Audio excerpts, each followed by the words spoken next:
बिस्मिल्लाहिर्रहमानिर्रहीम। अस्सलामु अलैकुम। अल्लाहुम्मा सल्ली अला आले मुहम्मद सल्लल्लाहु तआला अलैहि वसल्लम। Welcome to straight forward with Talha Jatoi. अज जे ॾींहं में खोड़ सारियूं डेवलपमेंट्स आहिनि। अगेन असां ॾिसूं था कि अदालतनि मां डेवलपमेंट्स अचनि थियूं, ख़बरूं ठहनि थियूं ऐं उहे हेडलाइंस जो हिसो ठहनि थियूं। वॾी ख़बर अॼु जी आहे कि सिविलियन जो ट्रायल मिलिट्री कोर्ट्स में थी सघे थो। 6 रुकनी बेंच सुप्रीम कोर्ट जो फ़ैसिलो ॿुधाए छॾियो आहे कि हाणे जेके सिविलियन्स आहिनि, स्पेशली जेके PTI जा 102 माण्हू हुआ जंहिंजो ट्रायल हले पियो मिलिट्री कोर्ट में, ऐं पोइ कन्फ्यूजन थी वई कि हाणे कीअं अॻिते हलंदो, छो जो करे सुप्रीम कोर्ट कलदम करार ॾेई छॾियो मिलिट्री कोर्ट्स खे। पर अॼु वरी सां supreme court intra court appeal में इहो फ़ैसिलो ॾिनो आहे कि मिलिट्री कोर्ट्स में सिविलियन्स जो ट्रायल थींदो ऐं शर्तूं बि रखियूं आहिनि कि जेको बि फ़ैसिलो मिलिट्री कोर्ट कंदी हू सुप्रीम कोर्ट सां कनेक्ट थी करे मुशावरत खां पोइ कंदी।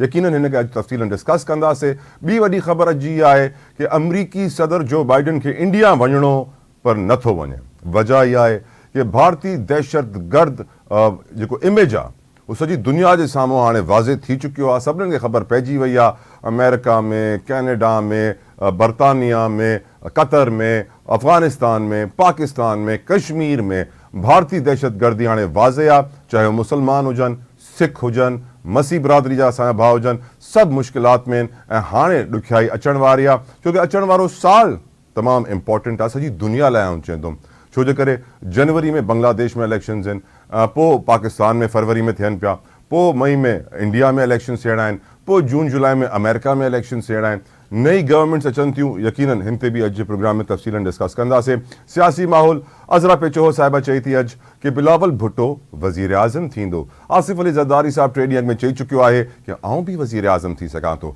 त लॻे इहो थो कि पीपल्स पार्टी में का कन्फ्यूजन आहे, हुनखे बि अॼु डिस्कस कंदासीं। नवाज़ शरीफ़ साहब अजीब स्टेटमेंट्स था ॾियनि, छो जे करे हुननि जी पंहिंजियूं स्टेटमेंट्स हिक ॿिए सां कॉन्फ्लिक्ट थियूं कनि। अॼु फरमाइनि था किसी इंतकामी जज्बे से नहीं आए लेकिन हिसाब तो बनता है। यानी ॻाल्हि वॾी सिंपल आहे कि आउं विढ़ण कोन आयो आहियां, पर हिकु ॿ मुका तव्हांखे मुंहं में हणी वेंदुमि, पोइ जेतिरो रत निकितो ॾिसी वठंदासीं। यकीनन हे तमामु इशूज़ इंपॉर्टेंट आहिनि जेके अॼु जे प्रोग्राम में आउं डिस्कस कंदुमि। But I would like to start my show जेको मुंहिंजी नज़र में हिननि तमामु इशूज़ खां हिकिड़ो वॾो इशू आहे, पर अफ़सोस सां मूंखे चवणो थो पए कि असांजे मीडिया में हिनखे एतिरी इंपॉर्टेंस न ॾिनी वई जेतिरी ॾियणु घुरिजे। अगरि असांखे पंहिंजो मुस्तक़बिल बहितर करिणो आहे एज़ अ नेशन, पाकिस्तान खे पंहिंजे पेरनि ते बीहारणो आहे, त असांखे पंहिंजे ॿारनि लाइ सुठा स्टेप्स खणणा आहिनि। हक़ीक़त इहा आहे कि असां पंहिंजे ॿारनि खे महफ़ूज़ न करे सघिया आहियूं। छा पंहिंजी मायुनि खे महफ़ूज़ कंदासीं, छा पंहिंजे वॾनि खे कंदासीं, छा पंहिंजे कस्टम्स खे, ट्रेडिशन्स खे, कल्चर खे बचाईंदासीं, छा सिंधी टोपी खे, अजरक खे बचाईंदासीं, अगरि असां पंहिंजे ॿारनि खे कोन था बचाए सघूं। ख़बर अॼु आई आहे शिकारपुर मां, एतिरी अफ़सोसनाक आहे जंहिंजी का इंतिहा न हुजे। पोड़ो हुयो 60 सालनि खां मथे जो सरदार हुयो, 13 सालनि जी छोकिरी लाइ रिश्तो मोकिलियईं शादी जो।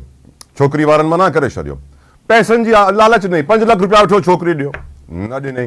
पोइ छोकिरी खे किडनैप करे वियो, अगवा करे वियो, 3 महीना पाण वटि रखियईं, ज़ुल्म कयईं। पुलिस कुझु कोन करे सघी, इदारा कुझु कोन करे सघिया। माउ पीउ छोकिरी जा घुरंदा रहा, इंसाफ़ मिले उन्हनि खे, पर न मिलियो उन्हनि खे इंसाफ़। आख़िर में अदालत में विया, अपील फाइल कयूं, अदालत मां ऑर्डर आयो कि हिन सरदार जे घर ते रेड हणो ऐं हुन घर में उहा छोकिरी बाज़ियाब थी आहे। ऐं पोइ अदालत हाणे ॿुधो आहे कि माउ पीउ वटि छोकिरी पहुची वई आहे। अॻु में हो कस्टडी में हुई women and children protection cell जे। सरदार गाज़ी अमान मंगनेजो साहब आहे जंहिं इहा हरकत कई आहे। हिन खां अॻु में असां फातिमा वारो केस अञा विसराए कोन आहियूं। असांखे ज़ैनब जो केस बि यादि आहे। अहिड़ा इलाही लखे केस आहिनि। 5.5 लाख ॿार हर साल पाकिस्तान में ज़्यादती ऐं रेप जा शिकार थींदा आहिनि। असां चुप वेठा आहियूं। सिंधी माण्हू वॾो गैरतमंद हुयो, असांजो कल्चर वॾो ट्रेडिशनल हुयो जंहिंमें वैल्यूज़ हुयूं। अॼु उहे वैल्यूज़ किथे वियूं आहिनि? छो असां विसरी विया आहियूं कि असांखे पंहिंजे ॿारनि जी हिफ़ाज़त करणी आहे? यकीनन सोचण जी ॻाल्हि आहे। हिन केस जी अपडेट्स वठण लाइ मूंसां गॾु आवाज़ TV जा रिपोर्टर हिन महिल मौजूदु आहिनि, अब्दुल हकीम सेतो साहब। सेतो साहब, ख़बर त इहा आई आहे, डॉन में त पब्लिश थी चुकी आहे इहा न्यूज़ अॼु, ऐं हुनजे मुताबिक़ FIR कल्ह कटिजी वई। इहो सरदार गाज़ी अमान मंगनेजो अञा गिरफ़्तार थियो आहे, न थियो आहे, ऐं छा छोकिरी हिन महिल पंहिंजे माउ पीउ ताईं पहुची चुकी आहे? मूंखे ॿुधाइजो। जी बिल्कुलु, तव्हांखे ॿुधाईंदा हलूं त जेको सरदार गाज़ी अमान मंगनेजो आहे हिन महिल ताईं गिरफ़्तार न थी सघियो आहे। जेका 20 मेर जी थाणे जी जेका पुलिस आहे उहा कचे जो हिकिड़ो थाणो आहे, उन ते पुलिस नफ़री जिते न हूंदी आहे, जिते 4 खां 5 एहलकार हूंदा आहिनि, उन थाणे ते कॾहिं पुलिस मोबाइल बि जेको आहे मौजूदु कोन्हे का, जंहिं करे उनजी गिरफ़्तारी अमल में न अची सघी आहे। इन हवाले सां असीं जेको आहे SHO जेको आहे सो VML सां राब्ते में कोशिशि कई आहे। उन चयो त असां वटि पुलिस नेफ़री कोन्हे का। जीअं असां SSP साहिब खे पुलिस नेफ़रीअ बारे बाबति ॿुधायो आहे, जीअं असांखे नेफ़री मिली त हिन जे लाइ गिरफ़्तारी जे लाइ मुख़्तलिफ़ जॻहियुनि ते जेको आहे सो कार्रवाई जारी रहंदी। छो 3 महीना पुलिस कुझु कोन कयो सेतो साहब? हिते सदाई थींदो रहंदो आहे। जॾहिं हिते सरदार बासर माण्हू हूंदो आहे त उनजे अॻियां पुलिस तमामु वॾी हिकिड़ी बेवस बणियल हूंदी आहे। जॾहिं हिते को ग़रीब मिसकिन हुजे हा त उनजे मथां तमामु वॾा पहाड़ किराए वञनि हा, उन्हनि जे मथां पुलिस रेटिव बि थी वञनि हा। हीउ हिकु बासर सरदार घराणे सां हिकु वॾेरो शाहीअ जो निज़ाम आहे हिते असां वटि जेको ज़िले शिकारपुर में, जंहिं करे हिते क़बीलाई तकरार बि थींदा आहिनि ऐं केतिरा ई जेके खून थींदा आहिनि। हिते पुलिस जेकॾहिं का बि कार्रवाई न कंदी आहे सिर्फ़ु उन जे करे त हीउ सरदार आहे ऐं भोतार ऐं बासर आहे। शिकारपुर पुलिस जी सदाई इहा ई जेका सो रिट रही आहे त कंहिं ग़रीब ऐं मज़लूम जे मथां पहाड़ किराए वञनि, उनजे मथां कोई FIR कई वञनि ऐं उनजे मथां जेका सो गिरफ़्तारियूं कई वञनि। हिन महिल ताईं गाज़ी अमान मंगणे जेको गिरफ़्तार न करे सघी आहे। इन ते जेके असांजा सिविल सोसाइटी जा माण्हू आहिनि हिन मामले ते ख़ामोश आहिनि ऐं जेको आहे इंसानी हक़ूक़ वारा आहिनि या SSP DIG मुकमल तौर हिन शइ ते ख़ामोश आहिनि। मां परेशान आहियां सेतो साहब। मूंखे यादि थो पए फातिमा केस में जेको असांजो वज़ीर आहे इंटीरियर जो ब्रिगेडियर रिटायर्ड हारिस नवाज़ साहब, उन्हनि पंहिंजी पर्सनल इंटरेस्ट वरिती, वॾा एक्शन खयां, वॾी स्टेटमेंट्स ॾिनियूं कि जल्द सज़ा थींदी। अञा ताईं उते बि मां हुनखे लटकंदे कोन ॾिठो आहे उन माण्हू खे। जेसि ताईं पाण हुनखे पब्लिक हैंगिंग्स कोन कंदासीं, सरेआम फांसी कोन ॾींदासीं, तेसि ताईं इहे किसा बंदि कोन थींदा। हिन महिल छोकिरी पंहिंजे घर वारनि ताईं पहुची चुकी आहे? जी बिल्कुलु। हिन वक़्तु जेको आहे सो कोर्ट हुकुम जारी कयो हो त जेको आहे सो न्याणीअ बि ख़ुदि पंहिंजो जेको आहे हुनजी मालदीन सां जेको आहे रहण जो जेको आहे सो त अपील कई हुई, जंहिं बाद कोर्ट सॻोरीअ संदन खे जेको आहे सो त पंहिंजे माउ पीउ हवाले कयो आहे। सेतो साहब, तव्हां सीनियर साफ़ी आहियो, वक़्तु गुज़ारियो था इलाइक़नि में, ॾिठो हूंदो काफ़ी कुझु तव्हां बि। अहिड़ा घणा केसिस आहिनि जेके रिपोर्ट ई न थींदा आहिनि? तमामु घणा केसिस आहिनि। अॼुकल्ह हिते जेके ख़ासि करे जेको कच्चे जो एरिया आहे उते पुलिस बि जेको आहे सो ख़ामोश हूंदी आहे। उतां जेके सरदार आहिनि, हितां जा वॾेरा आहिनि या हितां जेके लोकलिटी कम्युनिटी जेके हिते उन्हनि जे वॾेरनि जे हिते दबाव में आहिनि, वीचारा पंहिंजो थाननि ताईं रिपोर्ट केस न कराईंदा आहिनि। उहे पंहिंजे नियाणियुनि सां ज़्यादतियूं थींदियूं आहिनि। उन खां अलावा कारा इल्ज़ाम में मड़े करे उनखे अंदरि जेको आहे सो उन में दफ़नायो वेंदो आहे, क़ब्रिस्तान में पूरियो वेंदो आहे, जिन जा केस दाख़िल थींदा आहिनि। न को मीडिया ते उनखे आंदो वेंदो आहे। उन ताईं माण्हू जेके ॻोठाणा आहिनि, उतां जा जेके शहरी आहिनि, उतां जे इलाइक़े वासी हूंदा आहिनि, उन ताईं ॻाल्हि त मौजूदु हूंदी आहे पर ॿाहिरि कढी न सघंदा आहिनि इन मामले खे। वॾी महिरबानी अब्दुल हकीम सेतो साहब, तव्हां असांखे अपडेट्स ॾिनियूं। मां त अपील कंदुमि हाणे आवाज़ TV जे प्लेटफॉर्म खां, ब्रिगेडियर हारिस नवाज साहब, खुदा के वास्ते प्लीज़ ब्रिगेडियर साहब, अगर आप मुझे सुन रहे हैं एक्शन लीजिए। IG सिंध साहब, तव्हांखे घुर्जे कि तव्हां एक्शन वठो, नथा वठो। Chief minister of Sindh justice retired Maqbool Baqir साहब, छो तव्हां ख़ामोश आहियो? तव्हां पंहिंजी बेसिक ज़िम्मेदारी, माण्हुनि जो तहफ़ुज़ कोन था करे सघो, नियाणियुनि जो तहफ़ुज़ कोन था करे सघो। किथां फ्री एंड फेयर इलेक्शन थींदा? किथां सभिनीनि खे इंसाफ़ मिलंदो? पाण हिकिड़े अहिड़े मुल्क में रहूं था जिथे सभिनीनि खां वॾी अदालत सुप्रीम कोर्ट जा जज इंसाफ़ था घुरनि कि असां सां गॾु ज़ुल्म थियो आहे, ख़त था लिखनि हिक ॿिए खे, ओपन लेटर, हिकिड़ो मज़ाक़ ठही वई आहे असांजी अदालत। सोचण जी ज़रूरत आहे कि असां कहिड़े मुल्क में रहूं था जिथे निज़ाम में अदल तबाह बर्बाद थी वियो आहे, जंहिंजा ज़िम्मेदार केरु आहे? असां मीडिया वारा बि आहियूं। मां पंहिंजो नालो पहिरियों खणंदुमि, पोइ ब्यूरोक्रेट्स जेके निज़ाम हलाईंदा आहिनि, जेके एडमिनिस्ट्रेशन हलाईंदा आहिनि, पोइ जेके तव्हांजी सिक्योरिटी फोर्सिस आहिनि, पुलिस हुजे, ॿिया इदारा हुजनि। तमामु तर सियासतदान नाकाम थी चुकिया आहिनि पंहिंजी ज़िम्मेदारी अदा करण में हिन केस खां पोइ। ऐं हे अॼु जी ॻाल्हि कोन्हे, हे असां 2-3 महीननि खां पोइ वरी इहे ॻाल्हियूं कंदासीं। ऐं मां 17 सालनि जी सहाफ़त में इहे ॻाल्हियूं करे करे थकी पियो आहियां, पर मूंखे अफ़सोस थींदो आहे कि माण्हुनि खे गैरत कोन थी अचे। असांखे पंहिंजे ॿारनि जो ख़्यालु न आहे, न पंहिंजे मुल्क जे मुस्तक़बिल जो, न पंहिंजे मुस्तक़बिल जो। लाला असद पठान कंहिं तारुफ़ जा मोहताज न आहिनि, तमामु सीनियर सहाफ़ी आहिनि सिंध जा। Lala, thank you so very much for joining us. पहिरियों सवाल तव्हां खां, हे जेको केस थियो आहे हाणे, मां हाणे पंहिंजे रिपोर्टर खां अपडेट्स पियो वठां अब्दुल हकीम सेतो साहब खां, त हुननि ॿुधायो जेको थाणो आहे उते मोबाइल त हूंदी कोन्हे, 2 खां 3 माण्हू हूंदा आहिनि। किथां उहो सरदार गाज़ी अमान मंगने जो खे गिरफ़्तार कंदा? हिम्मत ई कोन्हे पुलिस में वॾनि जे साम्हूं ॻाल्हाइण जी, को एक्शन खणण जी। बेबस थी चुकियो आहे असांजो सिंध जो स्पेशली पुलिस जो निज़ाम। लाला असद पठान, ॾिसो, इहो सिर्फ़ु सिंध पुलिस जी बेबसी न आहे, हिन में सिंध हुकूमत जी बि बेबसी आहे।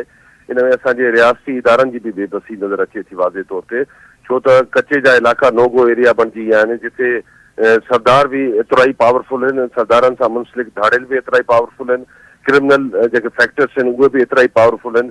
उहे अंदरि पंहिंजी मर्ज़ी जो राज था हलाइनि ऐं ईअं थो लॻे त जीअं रियासत में रियासत जेको आहे जो कानून हली रहियो आहे।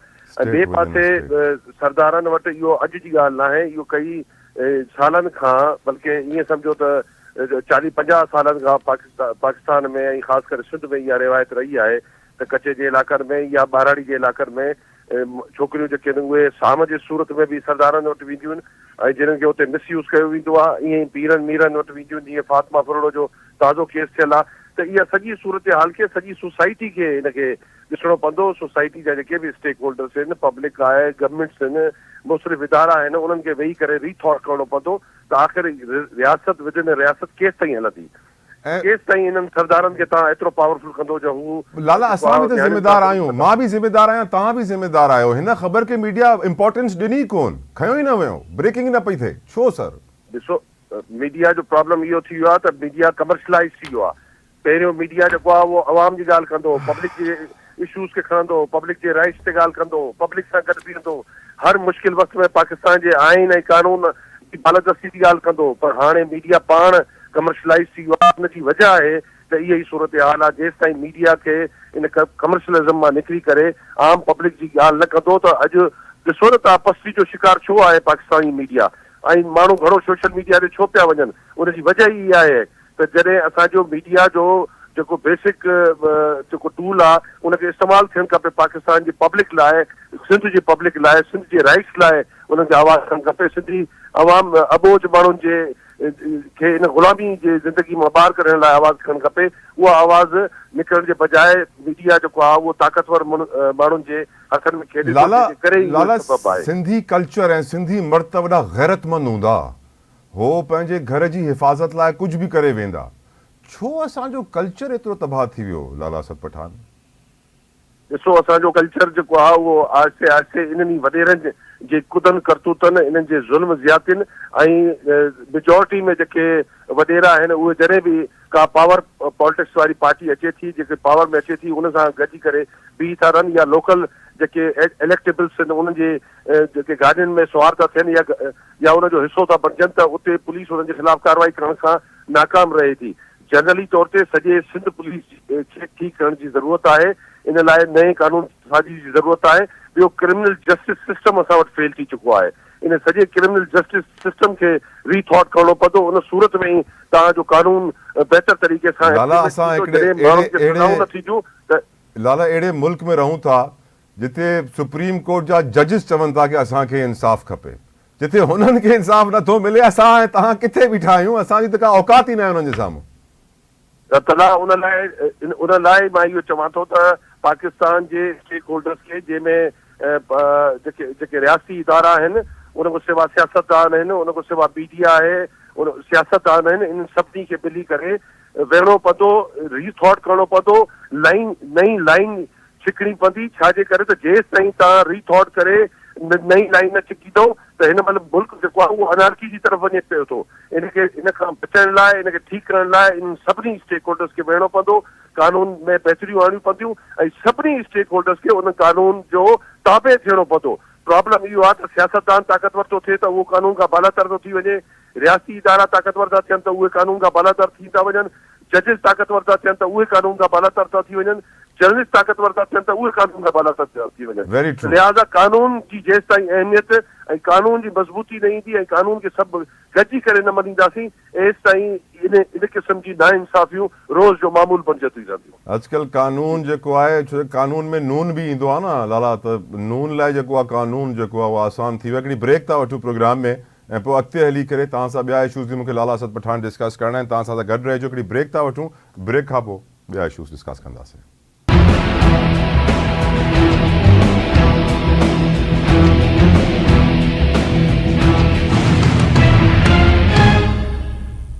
सियासत जी ॻाल्हि कयूं त हिन महिल जेके मुल्क जा सियासी लीडर्स आहिनि हुननि जा बयानात कंफ्यूज़िंग आहिनि, माण्हू परेशान था थी वञनि, किथे छा पियो, हालात आहिनि छा, किथे पिया वञूं, किथे वञूं बि था या बीठा आहियूं पंहिंजी जाइ ते।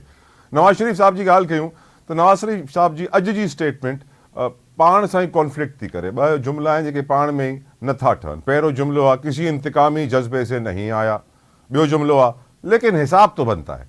हाणे सोचण जी ज़रूरत आहे कि छो नवाज़ शरीफ़ साहब अहिड़ा स्टेटमेंट्स थो ॾे जेके पाण में कॉन्फ्लिक्ट था कनि। गुफ्तगू लाइ असां वटि मौजूदु आहिनि, कंहिं तारुफ़ जा मोहताज न आहिनि। लाला असद पठान, लाला साहब, नवाज़ शरीफ़ साहब जी जेके स्टेटमेंट्स आहिनि मूंखे त अजीब थी लॻनि, तव्हांखे अजीब लॻनि थियूं। मूंखे लॻे थो शायदि कन्फ्यूजन जा शिकार आहिनि। कॾहिं चवंदा आहिनि एहतिसाब, कॾहिं वोट को इज़त दो, कॾहिं नओं नैरेटिव, कॾहिं हे नैरेटिव। अॼु राहिल शरीफ ऐं बाजवा साहब जो बि नालो खणी छॾियो कि मैंने कोई उनके ख़िलाफ़ साज़िशें नहीं की। नवाज़ शरीफ साहब तव्हांखे कंफ्यूज लॻनि पिया?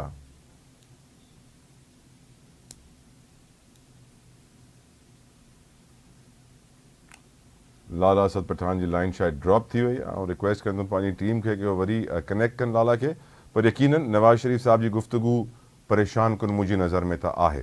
पर गॾोगॾु बिलावल भुट्टो ज़रदारी साहब भी जेका स्टेटमेंट्स ॾिनी आहे कि मुल्क मुश्किल में है, आपस में लड़ते रहेंगे तो दहशत गर्द फ़ाइदा उठाएंगे। असां ॾिसूं भी पिया कि हिन महिल मुल्क में जेका दहशत गर्दी जी लहर आहे, जीअं DI खान में कल वारो अटैक हुयो, त वाज़े थो थी वञे कि सोचण जी ज़रूरत आहे। इलेक्शन्स मथे ते बीठा आहिनि ऐं लॉ एंड ऑर्डर जी सिचुएशन ख़राब पई थिए। बिलावल भुट्टो साहब कहिड़ी गुफ्तगू कई आहे? अॼु असांजी टीम भी तव्हांखे कुझु ॿुधाइणु चाहींदी, ॿुधायो।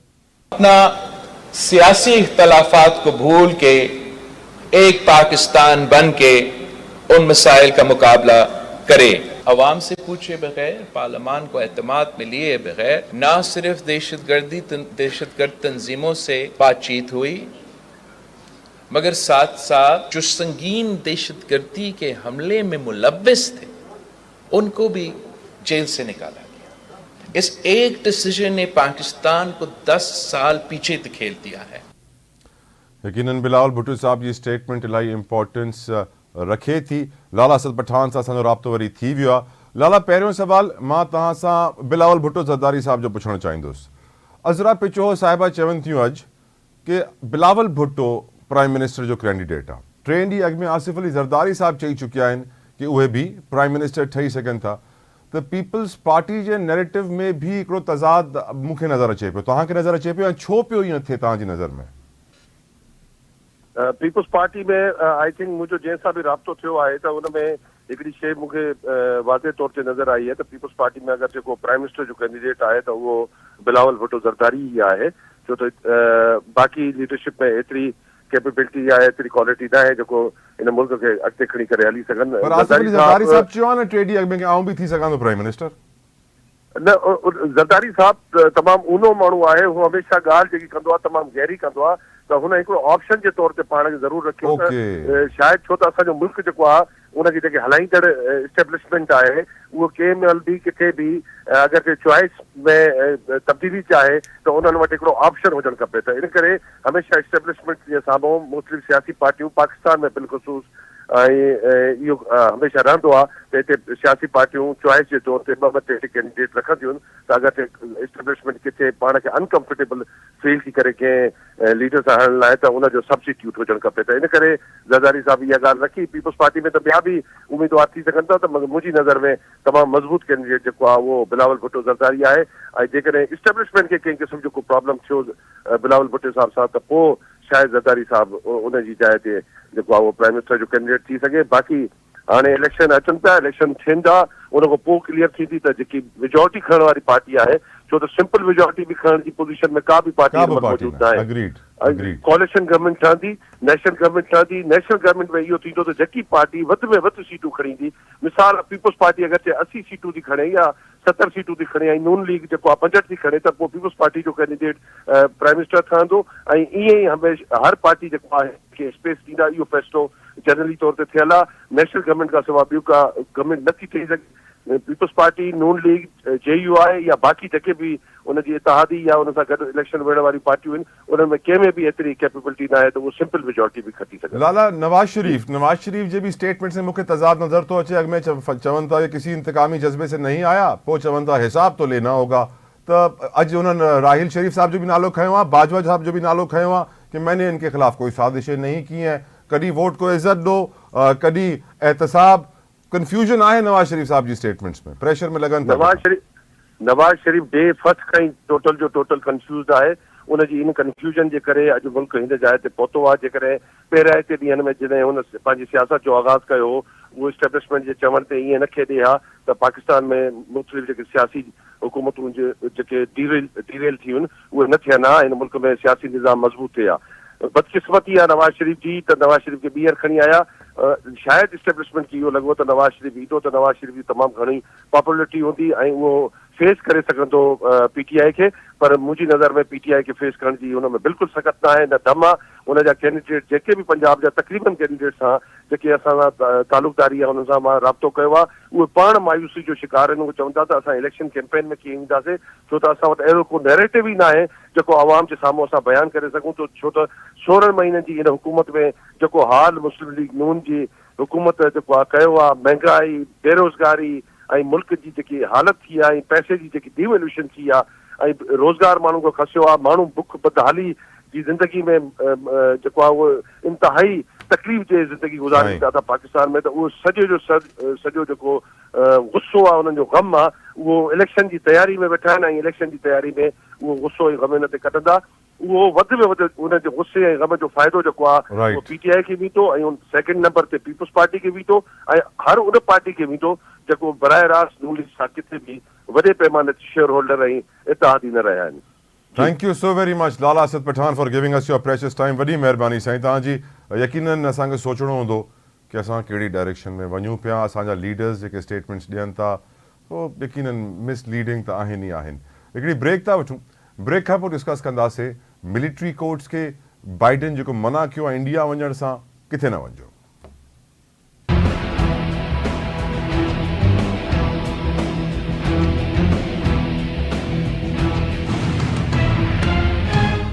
पीपल्स पार्टी ऐं ॿियूं बि पार्टीज़ शुरू खां ॿुधाईंदी आयूं आहिनि जेके निगरान हुकूमत आहे, इनमें मुस्लिम लीग नून जा ख़ासि माण्हू वेठा आहिनि, जेके ख़ासि ब्यूरोक्रेट्स आहे, जंहिंमें नाला हुया अहाद चीमा जा, फवाद हसन फवाद जा, तौकीर शाह जा, कि हे कहिड़ी हुकूमत थी सघे थी। हे गैर जानिबदार त न हूंदी, त बाइस्ड हुकूमत हूंदी, इहो कंटिन्यूसली हेल्प कंदी पीपल्स मुस्लिम लीग नून खे, ऐं उहे असां ॾिसूं बि पिया, हुन जे बारे में डिस्कस भी कंदासीं। ॿियो त मिलिट्री कोर्ट्स, हाणे सिविलियन जो ट्रायल मिलिट्री कोर्ट्स में थी सघे थो। अॼु सुप्रीम कोर्ट फ़ैसिलो ॾेई छॾियो आहे, इंट्रा कोर्ट अपीलनि ते समाअत थी ऐं 5-1 खां 5 जजिस ऑनरेबल जजिस जेको आहे हिन जे हक़ में फेवर वोट कयो कि बिल्कुलु थियणु घुरिजे, ऐं हिन करे इहो फ़ैसिलो अची वियो आहे। यकीनन इहा बि वॾी डेवलपमेंट आहे। डिस्कस करण लाइ मूंसां गॾु मौजूदु आहिनि किसी तारुफ की मोहताज नहीं है पाकिस्तान पीपल्स पार्टी की सीनियर रहनुमा शहला रजा साहिबा। शहला साहिबा, thank you so very much, आपने अपना कीमती वक्त हमारे लिए निकाला।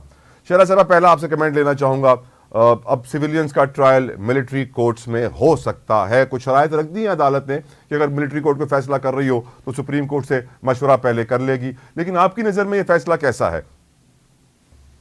अच्छा, देखिए, ये कोई नई बात नहीं है, ये कानून मौजूद था और इमरान खान के ज़माने में इसके तहत 2 लोगों को फांसी हुई, और इससे पहले भी जब नवाज शरीफ गवर्नमेंट थी तो इस पर बात हो रही थी, और उस वक्त हमने इसमें तरमीमात भी हुई। इसमें हमने शुरू से एक बात ये रखी थी, एक तो जाहिर है केस टू केस डिसाइड होता है कि कौन से केस ऐसे नौयत के जिस मिलिट्री कोर्ट में हो, उसे हमने इसमें, क्योंकि उस वक्त टेररिज्म का भी मसला था और बहुत सारे ऐसे केसेस थे कि जो के इस बात पे हमारा मसला ये हो रहा था कि जो सेक्टरियन बुनियाद पर हुए थे और बहुत सारे इस तरह की चीजें थी, पॉलिटिकल पार्टी के मसाइल थे। तो पीपल्स पार्टी ने ये कहा था कि जब इसमें कोर्ट में हेयरिंग हो तो एक equal to chief justice high court बैठे और अपील का हक सुप्रीम कोर्ट में होना चाहिए अगर कन्विक्ट हो जाए तो। किसी और एक बात हमने ये कही थी कि अगर कोई गिरफ्तार होना एक अलग बात है, लेकिन अगर डिसअपियरेंस है कोई, जिस सबको पता है कि लोगों ले गए उनके घर वालों को या उनके घर के किसी फर्द को, तो उसको 24 घंटे में जो है उसको प्रोड्यूस करें। और इसके अलावा ये कि एटलीस्ट उसके घर वालों को बताया जाए कि आपका बंदा हमने उठाया है। पता तो वैसे भी होता है, लेकिन एक तड़प और ये चीज़, तो इस पे काफ़ी किसी भी पॉलिटिकल पार्टी ने हमारा साथ नहीं दिया। अब दोबारा इस पे ये बात हुई है, इसमें अच्छी बात है कि इसमें एक सुप्रीम कोर्ट में भी हक है और बहुत सारी बातें हैं ऐसी जो कि हो, तो कोई नया कानून तो है नहीं। बीच में मुझे हैरानी है कि बहुत सारे बड़े बड़े वकला जिनका नाम पीपल्स पार्टी के साथ भी आता है, कानूनदान, वही भूल जाते हैं कि PTI के ज़माने में इस पर 2 फांसियाँ भी हुई हैं। राइट शैला साहिबा, मैं वेलकम कहूँगा ब्रिगेडियर रिटायर्ड बाबर अलाउद्दीन साहब को, उन्होंने हमें ज्वाइन किया। Thank you so very much brigadier साहब। ब्रिगेडियर साहब, अब मिलिट्री लॉज की एब्सेंस तो ख़त्म हो गई। पहले ये कहा जा रहा था कि मिलिट्री लॉज की एब्सेंस की वजह से मुल्क में दहशतगर्दी बढ़ रही है और दहशतगर्दों का मोराल बढ़ रहा है। अब दहशतगर्दी कम होगी और कंट्रोल में आएगी सिचुएशन, ब्रिगेडियर साहब? जी, मेरा ख्याल है कि ये सुप्रीम कोर्ट का डिसीजन है बड़ा बरवक्त फैसला है और बड़ा बहुत जरूरी था ये, बिकॉज इसमें वैक्यूम जो क्रिएट हुआ था, खास तौर पे पाकिस्तान हम सबको पता है हालत जंग में है, और हालत जंग में एक्स्ट्रा ऑर्डनरी सर्कमस्टांसिस में आपको एक्स्ट्रा ऑर्डनरी मेजर्स लेने पड़ते हैं, और एक्स्ट्रा ऑर्डनरी मेजर्स में ये भी आता है कि आपके इस तरह के लॉज मौजूद हों जो कि दहशत गर्दों को और इस तरह के जो लोग जराइम करते हैं, और वो जराइम जो डायरेक्टली जिनका ताल्लुक पाकिस्तान फौज और पाकिस्तान फौज की तनसीबात और इस तरह के हसास मामला से हो, उन लोगों को कटहरे में लाया जाए, उनको सजा दी जाए। और ये सिर्फ पाकिस्तान नहीं, दुनिया के हर मुल्क में ऐसे होता है। हर मुल्क अपने अपने इन्वायरमेंट के मुताबिक रूल्स बनाता है, लॉज बनाता है और उसके ऊपर अमल भी करता है, चाहे किसी को अच्छा लगे चाहे किसी को अच्छा ना लगे। तो मेरा ख्याल है सुप्रीम कोर्ट का आज का फैसला जो है बड़ा ठीक है। वक्त की जरूरत थी, चाहिए इस तरह के लोग हैं जो इस वक्त मिलिट्री कस्टडी में है या आइंदा आएंगे, वो कानून के दायरे में लाए जाएंगे के तरीकाकार के मुताबिक, और उनको सजा मिलेगी ताकि लोगों के लिए सब। और ये पहले भी होता है, अभी इसमें आर्मी एक्ट में भी कुछ अमेंडमेंट्स हुई हैं, मिलिट्री लॉज में भी कुछ हुई हैं, उनको दौरे हाजिर के और मौजूदा चैलेंजेस के मुताबिक मॉडिफाई किया गया है। मेरा पूरा मुझे यकीन है कि इससे इंशाल्लाह डेफिनेटली सूरत हाल में बेहतरी आएगी और इस तरह के जो लोग हैं उनकी हौसला शिकनी भी होगी और दूसरों के लिए बड़ा। सर, एक और जरूरी सवाल आपसे पूछना है, आखिरी सवाल है आपसे सर, ये last but not the least. Brigadier साहब, हमारे सिपा सालार आला अमेरिका क्या गए, अमेरिकी सदर ने भारत जाने से इनकार कर दिया, इसको हुस्न इत्तेफाक कहिए या हमारे सिपा सालार की कारकर्दगी कहिए? बेसिकली मेरा ख्याल ये तो अमेरिका का अपना जो इशू है, although chief of the army staff America के दौरे पे हैं, वो बड़े इंपॉर्टेंट एंगेजमेंट्स अमेरिका एडमिनिस्ट्रेशन के साथ चल रही है। आइंदा आने दिनों में कुछ अमूर पर बातचीत भी होगी, बट ये डेफिनेटली जो बाइडेन का जो दौरा कैंसिल हुआ है, इसमें बेसिकली शाखसाना हिंदुस्तान की जो अपनी पॉलिसीज हैं, स्पेशली जो उनकी स्टेट स्पॉन्सर्ड टेररिज्म है या उनकी सीक्रेट एजेंसी जो दुनिया के दूसरे मामले में कर रही है, अमेरिका को भी इस तरह की शिकायत है और ये बहुत बड़ी एम्बेरसमेंट है हिंदुस्तान के लिए आजकल के हालात में। न सिर्फ ये कि यौम जमहूरिया की तकरीब में वो नहीं आएंगे, बल्कि क्वाड में जो उनकी मीटिंग थी, समिट थी, उसमें भी वो नहीं आएंगे। तो हिंदुस्तान को सोचना चाहिए कि इस तरह की पॉलिसीज के साथ दुनिया में वो आइंदा भी मजीद से मजीद आइसोलेट होता जाएगा। Thank you so very much brigadier retired Babar Alauddin साहब, आपने अपना कीमती वक्त हमारे लिए निकाला और अपनी राय से हमें आगाह किया। शैला रजा साहबा, coming back to you, Peoples Party हमेशा से कहती आई है कि निगरां हुकूमत नून लीग की बी टीम है, लेकिन आज जब मैंने निगरां हुकूमत के एक वजीर फवाद हसन फवाद साहब के इंटरव्यू का एक हिस्सा सुना शैला साहबा, तो मुझे इस बात का तकरीबन 99% यकीन हो गया कि जो पीपल्स पार्टी कह रही थी वो सच ही कह रही थी। मैं चाहूंगा कि आपको भी सुनवाऊं फवाद हसन फवाद साहब ने आज अपने इंटरव्यू में क्या कहा। करीब होना, पहली बात तो ये कि कोई जुर्म नहीं है। मुझसे बहुत मरतबा ये सवाल हो चुका है, किसी भी शख्स के साथ जिसके साथ आप 5 साल काम करें तो आप, लाजमी बात है, आपका कोई ना कोई कंपैटिबल फीचर्स होते हैं, तो आप काम इतनी देर साथ करते हैं। So, फवाद हसन फवाद साहब कंपैटिबल फीचर्स का जिक्र कर रहे थे किसी भी शख्स के साथ आप 5 साल काम करें तो दोस्ती तो हो ही जाती है। तो इससे तो वाज़ेह हो जाता है शैला साहबा कि ये बी टीम है निगरां हुकूमत मुस्लिम लीग नून की, बट सैडली इलेक्शन कमीशन कुछ नहीं कर सकता, कोई इदारा कुछ नहीं कर सकता, सुप्रीम कोर्ट के जज तो खुद इंसाफ के मुतलाशी हैं, वो हमें क्या इंसाफ देंगे? आप क्या कहेंगे इसके ऊपर शैला साहबा? देखिए, वो बात तो सही कर रहे हैं और असल बात यही होती है कि आप ऐसे लोग जो हैं वो सेलेक्ट करें केयर टेकर गवर्नमेंट के लिए कि जिनके पास किसी के लिए सॉफ्ट कॉर्नर ना हो। अब सिंध के जितने ब्यूरोक्रेट्स थे, आईजी से लेके सीएस से लेके तमाम दर्जे के, वो जितने ट्रांसफर पोस्टिंग सिंध में हुए कहीं भी नहीं हुए, उनको किसी और सूबे में भी नहीं रखा गया। लेकिन दूसरी जगह हमने देखा कि ब्यूरोक्रेट्स जो हैं वो अहम वजारतों पे हैं, और इसके अलावा सिवाय पाकिस्तान पीपल्स पार्टी के तमाम पॉलिटिकल पार्टी का गवर्नर मुख्तलिफ सूबों में बैठा हुआ है। और फैसिलिटेट किया जा रहा है उनको गवर्नर हाउस से। इसके अलावा जो बहुत ज्यादा इतराज हुआ था, वो थोड़े दिनों पहले ये नोटिफिकेशन निकला था, अब गांव चमकेंगे के नाम से, और उसमें यूनियन कमेटीज जो हैं, वो विलेज कमेटीज जो हैं, वो यूनियन काउंसिल लेवल पे बनाई गई हैं, और उसमें मोस्टली वो लोग लिए गए हैं जो नून लीग के काउंसिलर रह चुके हैं, जो उनके उम्मीदवार थे और वो काम करा रहे हैं, और सेक्रेटरी लेवल के लोग जो है ना, वो उनके ऑर्डर्स पूरे फरमा रहे हैं। तो काम हो रहा है भाई, नून लीग काम कर रही है, तो कुछ कहो तो कहते हैं तो वजीर आला पंजाब के फैसले हैं, तो वजीर आला पंजाब इतनी फुर्सत में तो नहीं है ना कि नीचे आके वो लोगों की कमेटियां बनाएंगे। शहरा साहिबा, एक बड़ा इंपॉर्टेंट क्वेश्चन है। इलेक्शन कमीशन ऑफ पाकिस्तान ने गुज़िश्ता रोज़ कल अपने आरओज़ और डीआरओज़ की ट्रेनिंग शुरू की, और जो डीआरओ इस्लामाबाद थे इरफान नवाज़ मेमन साहब, उन्होंने एक स्टेटमेंट जारी की जो आज अखबारों में भी शाया हुई भी है। वो कहते हैं कि तमाम सिक्योरिटी एजेंसीज और इदारों को साथ मिलकर transparent, free and fair elections कराना है। इस स्टेटमेंट से तो मुझे शैला साहिबा वाज़ेह लग रहा है कि इलेक्शन कमीशन ऑफ पाकिस्तान खुद से अकेले फ्री एंड फेयर इलेक्शन नहीं करा सकता, वो मजबूर है कि इदारे उनका साथ दे तो ही फ्री एंड फेयर होगा, वरना वही होगा जो 75 सालों से होता है। देखिए, उनका तो काम है इलेक्शन कराना, फैसिलिटेट उनको केयर टेकर गवर्नमेंट करेगी। केयर टेकर गवर्नमेंट का काम है कि वो जितनी मदद ले सकती है मुख्तलिफ इदारों से इसको ट्रांसपेरेंट बनाने के लिए ले, उस पर कोई कदगन नहीं है।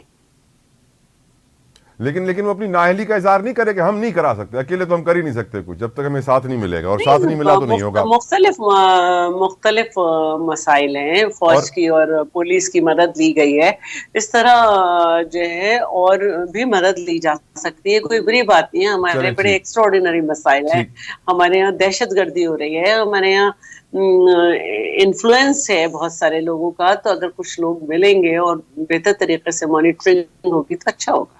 मैडम, इलेक्शंस एक्ट के सेक्शन 53 के तहत शेड्यूल जारी होने से, इलेक्शन शेड्यूल जारी होने से 60 दिन पहले आरओज और डीआरओज की ट्रेनिंग शुरू हो जाती है। अब शेड्यूल जो 5 तारीख को आना था अभी तक नहीं आया है, और 13 तारीख हो चुकी है। अब मैं सोचने पर मजबूर हूँ कब आएगा शेड्यूल, और अगर अभी ट्रेनिंग हुई है शुरू तो वो भी कानून की खिलाफ वर्जी है। तो बहुत तनकीद का निशाना इस वक्त इलेक्शन कमीशन को बनाया जा रहा है। अगर 16 तारीख को 12 बजे तक आ जाता है तो बहुत अच्छी बात है, और अगर नहीं आता वरना फिर सवाल 54 दिन के बाद है, सवाल उठेंगे फिर, और क्या किया जा सकता है, लड़ना पड़ेगा।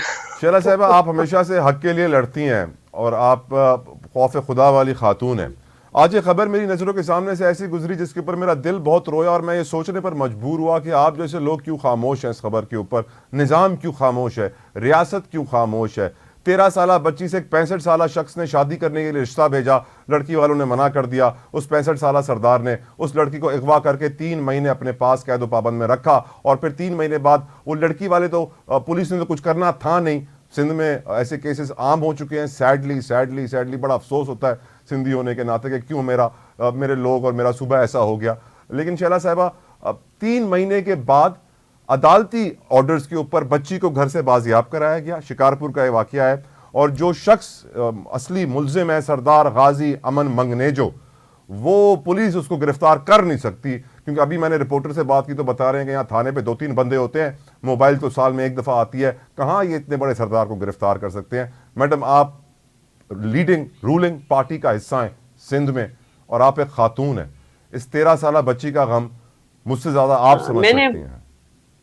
मैंने बड़ा पेन लिया ड्यूरिंग वुमेन डेवलपमेंट मिनिस्ट्री, मैंने बड़ा पेन लिया। मेरी वजह से आईजी को भी हटना पड़ा, लेकिन मैं खड़ी रही, और मैं कुछ भी नहीं कर सकती थी कि अगर पुलिस मेरे साथ ना होती। लेकिन पुलिस को अपने साथ करने के लिए मैंने बहुत पेन लिया, आप यकीन करें। और मैं चाहती हूँ कि खुदा ने अगर मुझसे जरा सी भी रजामंदी है तो मैं एक दफा फिर ये कुछ कर सकूं। और यकीनन कि पुलिस, इस वक्त मैं मिनिस्टर नहीं, लेकिन आपके प्रोग्राम के तवस्सुस से मैं तमाम पुलिस से ये बात करना चाहूंगी कि आपकी अपनी बेटियां हैं, बहनें हैं, प्लीज इस बच्ची की मदद करें। क्योंकि मैं भी पुलिस से ही करती थी, सवार रहती थी उनके सरों पर, फोन करना, शैला साहब, अखबार सुबह आपकी ही सुबह पार्टी में मेरी ना मिनिस्ट्री में हर खवातीन की एक बड़ी अखबार इज्जत है। पढ़ता था। आज भी आपकी पार्टी ने ये बात की है, आपके लीडर्स ने ये बात की है कि हम खवातीन को उनका हकूक दिलवाएंगे, वुमेन एम्पावरमेंट की बात की जाती है। इनफैक्ट आपकी पार्टी में लीडरशिप में हम देखते हैं आसिफा भुट्टो, हम देखते हैं बख्तावर भुट्टो, हम अदी फरियाल को देखते हैं, हम अजरा पेचोहो को देखते हैं, हम आपको देखते हैं, लेकिन ट्रिकल डाउन इफेक्ट नहीं हो रहा। लोअर लेवल पे ये गंदा जुल्म, ये जबर, ये ज्यादती, ये रेप कम नहीं हो रहे हैं, मुसलसल बढ़ रहे हैं। देखिए, मैं ये समझती हूँ कि रिपोर्ट होना बड़ी बात है और मिनिस्टर साहिबा भी इसको टेकअप कर सकती हैं। पढ़ी लिखी खातून है, एजुकेशन से उनका गहरा ताल्लुक है और मैं कल उनसे पर्सनली बात भी करूंगी। और मैं ये देख रही थी और मैं ये सोच रही थी कि अगर शायद मैं इस वक्त मिनिस्टर होती तो मैं वहाँ पहुंच चुकी होती, लेकिन दो बड़े बड़े केसेस हुए उस तरह से। दो बाकी तो रोज होते ही रहते हैं, लेकिन फातिमा वाला भी केस मेरी मिनिस्ट्री के बाद हुआ और काफी पीपल्स पार्टी के लोग वहाँ गए भी, लेकिन शायद मैं मिनिस्टर होती तो मैं वहाँ बैठ जाती कि मुझे गिरफ्तार करके बंदा चाहिए। शैला साहबा, हम अपने बच्चों की हिफाजत नहीं कर सकते, अपनी औरतों की, अपने बुजुर्गों की, अपने बड़ों की, अपनी रिवायतों की, अपने कल्चर की, अपने कस्टम की, अपनी जमीन की क्या हिफाजत करेंगे शैला साहबा? हम फेल हो चुके हैं एक बेहतर मुस्तकबिल बनाने में। देखिए बात ऐसी नहीं है, हमारे यहाँ बहुत सारी बच्चियां निकल के जा भी रही हैं, पढ़ भी रही हैं, कर रही हैं। बात ये इंडिविजुअल एक्ट की है और वहाँ की पुलिस पे के उसको चाहिए, और आईजी साहब भी ये सारा देख रहे हैं, वो फौरन वहाँ पे भेजें और उसके बाद जो है वहाँ पे कार्रवाई हो सकती है। इसमें मुझे और आपको कहने की जरूरत नहीं है, इनको इस बात की सैलरी मिलती है कि ये मेंटेन रखें लॉ एंड ऑर्डर। अगर हम ना कहते तो कुछ ना होता शैला साहिबा। 3 महीने वो बच्ची हब से बेजा में रही और इदारों ने कुछ ना किया, फिर अदालत को कार्रवाई करनी पड़ी। बहुत बहुत शुक्रिया शैला साहिबा, I am out of time, but thank you so very much. Allah आपसे राज़ी रहे। यकीनन और सोचण जी ज़रूरत आहे असांखे कि असां कहिड़े स्टेज ते अची बीठा आहियूं, असां किथे वञूं पिया। छा हिन खे तरक़ी कोठबो आहे या तनज़ुली या तबाही या बर्बादी? मूंखे इजाज़त ॾियो। अंटिल नेक्स्ट टाइम, अल्लाह हाफ़िज़।